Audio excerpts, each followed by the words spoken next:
What do you believe is a huge question, but it's a question that we'd often rather not ask. Don't talk about religion or politics, let's just talk about the weather, keep it sweet. But the reality is it's a huge question and it's an important one because it forms our perspective, and our perspective influences the choices that we make every day, the kind of relationships, friendships we have, the career that we choose, and many, many other different things. Because perspective, well, it creates two very important things. It creates permission to live a certain lifestyle, permission to be a certain way.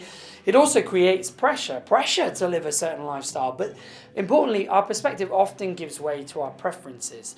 And sometimes, for me especially, I find that I can have perspectives that can be made up of big, broad statements and ideas that maybe aren't quite what I really realize.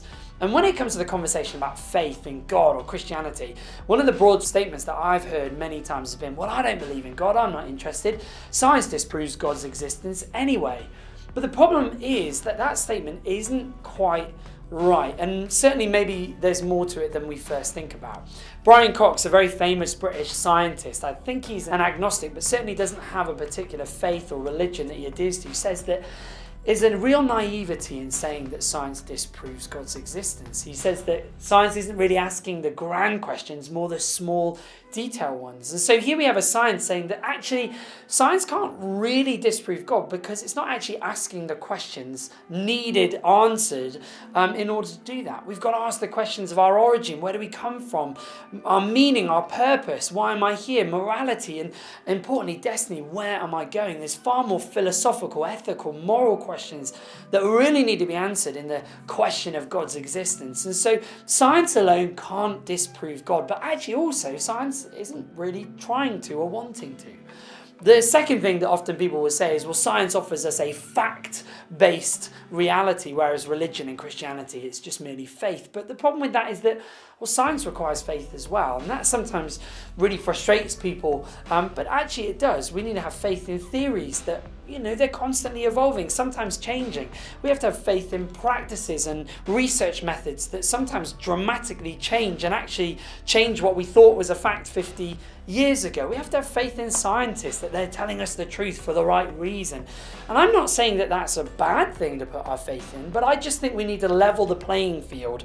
It's not that science is facts and religion or Christianity is faith, but in fact both require both. Both require faith and facts on either side.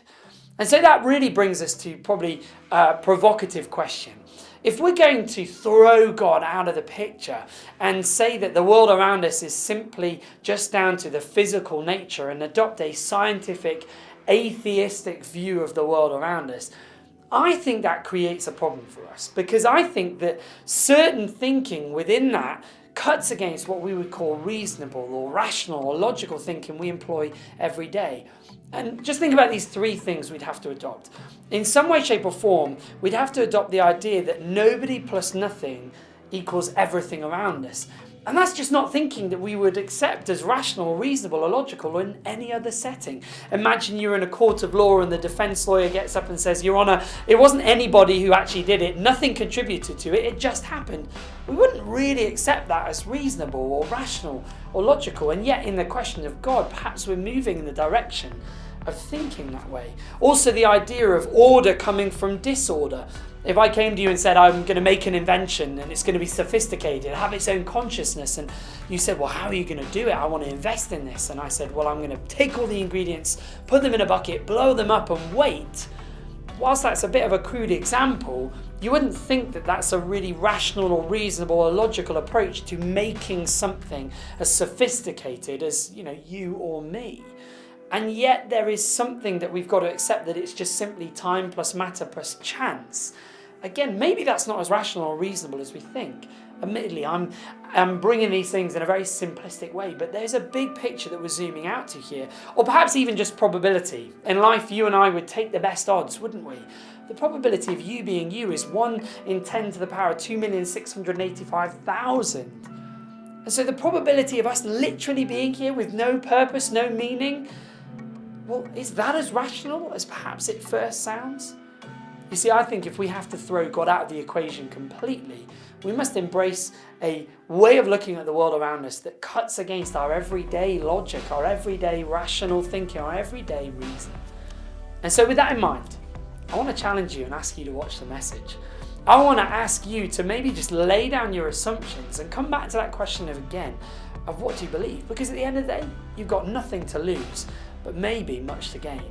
And perhaps there's far more reasons to believe than you once thought.